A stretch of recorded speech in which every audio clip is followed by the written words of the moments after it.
Hi, good morning.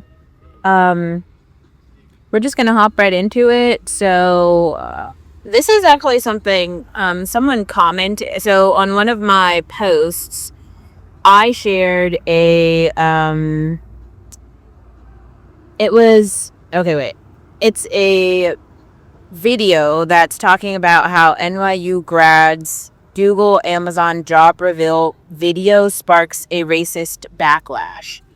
So basically, there's a bunch of people who have written. So there's a bunch of immigrant HB1 visas who got offers from like Google and Amazon and all of these things.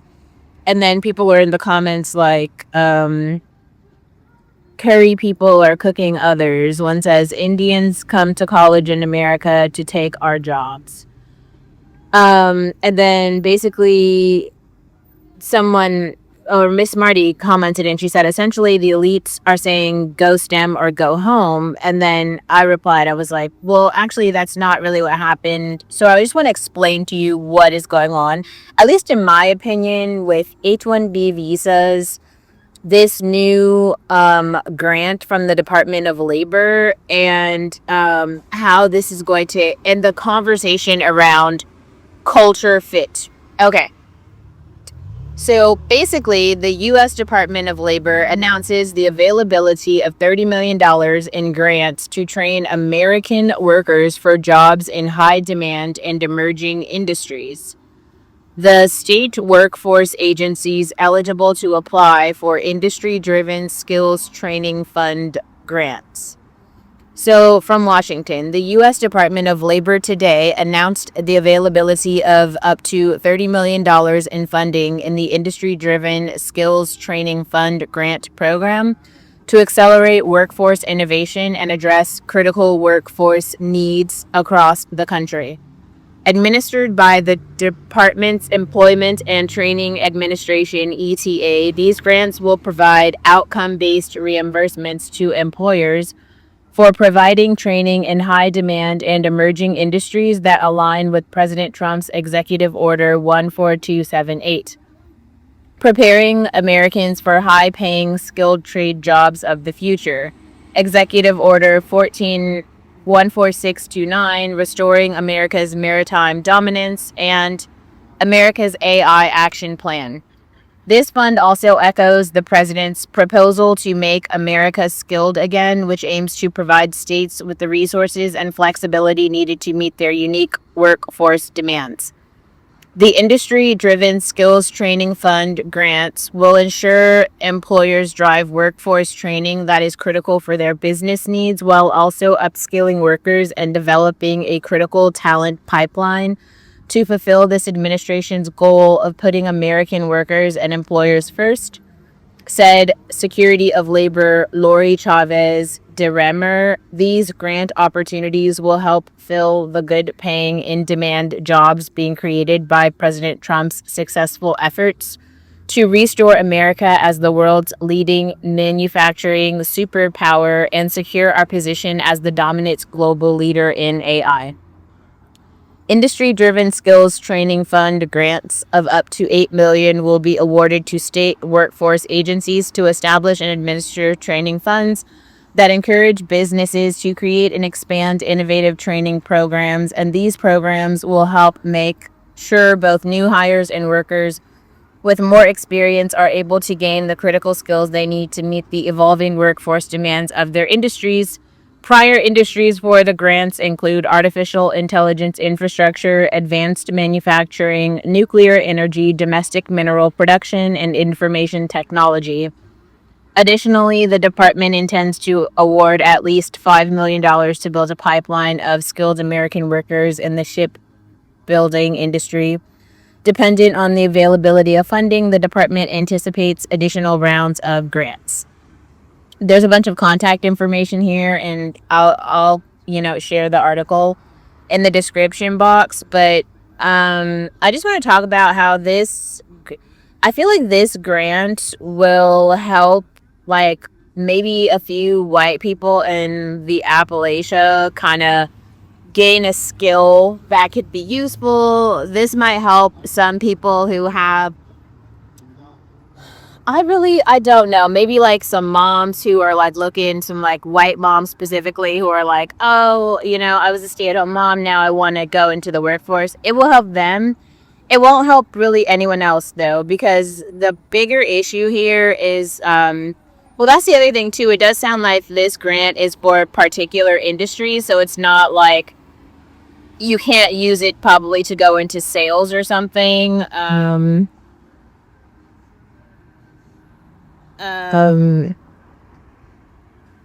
so yeah, you can't use it probably to go into sales or some other sector that's not technical or not in high need. And I think that that's important. But then I also feel like the culture fit problem remains the same. So the way that these students came on and they were like super pumped, but they're also all the same person. And I think that that is important. And I want to like really make it clear that assimilation isn't happening. So what I mean by that is like, I went to a University of California, but even all of my time there, like I definitely saw the Asian students, but I did not interact with the Asian students because like I knew that like as soon as we all graduated, we weren't going to be a part of the same communities, societies. Like we weren't going to come across each other in real life ever. And I think even the same thing applies even when I went to go work at like a lot of tech companies. I think some people have this question of like, well, I don't know if they have the question for me, but I will just address it. Like, I never tried to make friends with any of the people who were outside of my racial group in any way because I just realized that our racial differences were so large and so expansive. Like, our cultural differences were so far apart. Like, I realized that they probably, them and their families and their lineages and their countries and their histories are anti-black, and they have no intention of like being, none of their stereotypes or propaganda about black Americans or continental Africans or anything that has to do with black people was going to change. Like their bigot grandmothers were still going to be like, fuck the niggers when they go home. So it's like, well, I'm not going to pretend like I like you or that I support, anything about you. So like, I remember one time in particular, one of my managers, I guess he was having a baby. And so he hands out baby shower invitations to everyone. I just threw it in the trash because I was like, well, I'm not going. And I also like, I'm not really, honestly, like, I wasn't happy for him. I mean, I guess I wish him the best, kind of, but then also, like, not really. I just kind of feel like anyone who's like, I'm rooting for everybody black, and I'm not even, no shade, but like, that's just what it is. And so, like, obviously, as I would see like other black people walking through the hallways, it's like, oh shit, like we made it. It was also like, fuck, it was so hard to get here. And then now you just see what's happening. Like they laid off like 300,000 black women, which is like crazy. I do feel like this is the Trump administration's like goal or hope that this is going to cause a bunch of black women to go be housewives or get into relationships in some way with black men. And I really don't think that people understand that that ship has sailed. Like it ain't never coming back. Never, never. It's like dead, dead, dead, dead and gone. Just like those aborted fetuses. Like it ain't never coming back. So they can fucking kill that dream. Like it isn't gonna happen. In the same way that like integration is never gonna happen. It like we just have separate societies. But there's actually another topic I want to cover, and so I'll go into it a bit later. But a bigger problem with this is that the biggest dream, so these immigrant students who have these big, everyone always, here's another thing too that fucking makes me sick. People love to come with the story that it's like, oh my god, I came from a little village on a mountain and we didn't have water and I did all this stuff and I read a million books and now I have a PhD in America, so therefore I made American dream, middle class, woo. And we're all supposed to like cheer for you, but like the reality is like nobody cares, honestly. And whatever community it is that you came from where you overcame those odds, that is the community that's rooting for you, not like everyone else who was like already here, already paying their bills and doing what the fuck ever that we were all doing before. But those students who all have that story, it seems like they're all the ones who have those offers. And here's another thing where we have to talk about network effects. I do think a lot of the managers who are in positions right now to hire those people have the same story. So it's like this like immigrant circle of like everybody coming and being like, we are the new America. And then everybody else who's like been here, which is pretty much like black and white, we're all like, wait, what the fuck happened to the country? And then that's why people are probably in the comments like, well, oh, fuck these people, like, you know, especially like with, if you just look at the overwhelming number of Indians in tech, like we just don't need that many Indian engineers. Like, no shade, but be serious, like we just don't. Like, it is, if they're great coders, they should be building shit for India, but like not here. Like, because culturally they're so different, and all of the like they all live in fucking Fremont, in a micro community that is literally segregated from everyone else. Like, what is the point of this? It's almost like I wanted to continue the video about the Indian flop stars, but I would even have to do some more research because I feel like it would be like one sentence like the Indian flop stars never make it here because this isn't Bollywood, and that would be like the whole essay. But I want to find more like things, meaningful things to say besides that, because that's a short ass essay, but that really is the point. Like, there actually is like culture here, and like they're not a part of the culture. They're not a part of the culture yesterday, and they're still not a part of the culture today. And then it's like the weird part is like everything keeps going on, like generation after generation. Like, I know I personally keep segregating myself from them, so it's like, okay. And I don't think I'm the only person who keeps doing that. Like, I don't mean to like always interject Tyler here, but I do feel like I'm seeing a lot of videos that are combating, they're coming with this argument. Tyler's not black. That's fair. So let's also hold this point. Tyler's not white. Okay. And so, like, this is where we need to have the people of color discussion. Y'all aren't white either. And so, like, I totally understand. I don't want you to be included in the black group either. I don't, if you're not black, I don't see you as black. I'm just saying, I almost like empathize with the white girls who are also sitting here like, no, they're not part of us either. Like, maybe they're not saying it to you, but that's also a very real stance. Like, you're not us and you're not them. Like, you are like something else. And there's this middle ground where I feel like people are trying to say like Americana, whatever the fuck that means, but it has like nothing to do with like, I don't know how to explain it. Like, when you grow up in a community, in a kind, like, this is why I don't mean to bring everything back to Beyonce, but kind of, this is why Beyonce's story is so important. It's the contextual part of the pushback of the country music fans. It is the blackness of Lemonade. It is the you know, the halftime Super Bowl performance with the Black Panther-esque shit. It's Kendrick Lamar and Beyonce singing about fucking freedom, because like all of that stuff has context. It is actually controversial because it has to do with this. These other people with the stories, like, no part of the story has anything to do with this. Their whole lineage, history, and future is all about wherever they came from. So this is the part they're not assimilating, and then they have like created something else, which is like this, like, we can call it like a tech culture with a culture fit. Oh, we want to be, they don't want diversity and inclusion. And then they also, like, they're not even including the people who are here, though. That's the weird part. Like, the actual Americans aren't working at an American company. And I feel like this is the part that Trump is trying to address with this bill, but it isn't going to work because these cultures and communities don't like each other. So, like, no matter how many bills, no matter how much money, no matter how many skills, no matter how much education, like, I'm still going to toss in the trash can that baby shower invitation because, like, I won't ever want to be a part of your life. Never. And I think, I don't know if I actually said this, but I wrote it.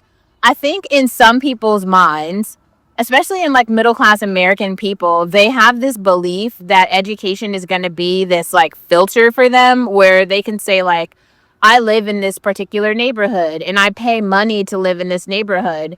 And so I should only have access to other people who have the same amount of money as me so that my kids can grow up around people who are like me. That's kind of the idea of, social stratification. And then there's another layer to that where you can do that in an educational level. You can say, like, okay, so there are all these qualifications to get into this university. And so now when we're there, I can make a bunch of like friends from that university. Except what's actually happening is all of the groups that we have already had, like all the ways that we've already divided ourselves, then you just go on to these spaces where you do get more skills, you do get more life experience, but you don't make new, you just meet other people who are like you, who are from different places, and now you guys are in this new space. So now it's like a smaller community from more places. This is why all those, like, there's all those black networks at every single company, and then all the black people end up knowing each other anyway. There's a book about this. It's like, why do all the black people sit together in the cafeteria? I think that's what it's called. Um, and then there's another aspect though. So then it's like, well, how are we supposed to meet people in society? And then it's like, that's a really good question. And I don't think this is where the reality hits. Like, I don't think we do. We don't like, we just, everybody just, this is what I mean about like integration failed, right? Like, because at the end of the day, like, I'm, no matter where I go, no matter how many skills I get, no matter how polite I may be to people of other races, I'm still rooting for everybody black, and like, I'm not rooting for everybody who's not. And that, so the team that I'm on is like the team for black people, wherever that is, right? And I think a bigger part of that is, I feel like so many black Americans specifically, and even continental Africans, have figured out like, it actually just makes more sense to invest our time, resources, emotional energy into Africa, really, because that is the thing that is for us and it's not for anybody else. I'll make another video exclusively about the conversation on reparations, because I do think that that's like worth having. But in terms of culture fit, it might be disheartening to maybe like progressive liberal whites or other people of color who want to be able to say that, oh my God, this educated black person who has the same education that I have and the same social class that I have actually still doesn't like me and I'm not friends with them. But that's the reality. Like, because all the spaces that I've been in, that it would have to be the story, because there's no other story. Like, yes, we were both in the same space, but no, like, we don't like each other, and no, we aren't friends. And the best we could hope for is to just be cordial to each other and work on the team, because we are both qualified to be here, or there just won't be a team. And I think that the conclusion that everyone has come to, or at least most people who are logical at this point, is that there just won't be a team. Like, Team America loses for that simple fact, and then that's how China takes over. It doesn't take over America. I do think that America will continue to exist, but in terms of dominance, like technological dominance, like industrial dominance, that is where like there's this huge gap where China can just come and just like kind of take it all, like, and take no prisoners, because there's no, you don't have to have all these conversations about DEI or any sort of cultural culture fit, none of that shit. You don't have to have that conversation, because it's a homogenous society. Everybody is forced, because it's also a dictatorship, everybody is forced to root for the same team, and everyone is ethnically the same. So it just legitimately takes away the need for that conversation to happen. So yeah.